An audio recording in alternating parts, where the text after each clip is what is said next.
Hey folks, yep, don't know what happened, but at around 7 minutes, this thing stopped. Anyways, I got the bar on there. Works good, fits good. Seems like boiler should be working. Trying to make sure it's working. Put some oil in here. Alright. Alright. But here's what I meant about the old other bar. You can see, well, it kind of rusted here where it got hot and burnt. Could be over tightening or just, and then it wears this out to where this side, it wore this side off more than this side and makes it kind of uneven. I mean, it's obvious. I can feel it. I'll take it to a grinder and see if I can get more life out of it. But now I've got a true bar.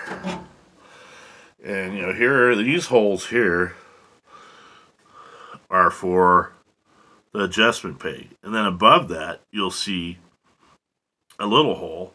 And that is your oiler, goes into a track on here, underneath the bar, and then hits this and then gets in here and thrown into this track and gets circulated.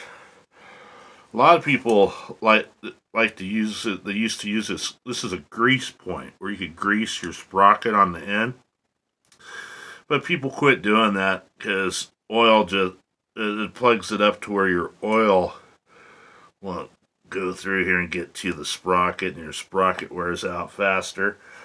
So, anyways, but I'll keep this.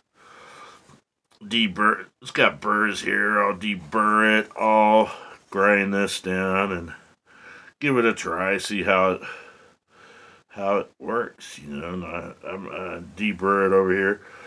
I don't like throwing stuff away unless I absolutely have to. So, haven't put the cover on yet. You pull the choke on this, and it automatically makes the switch go.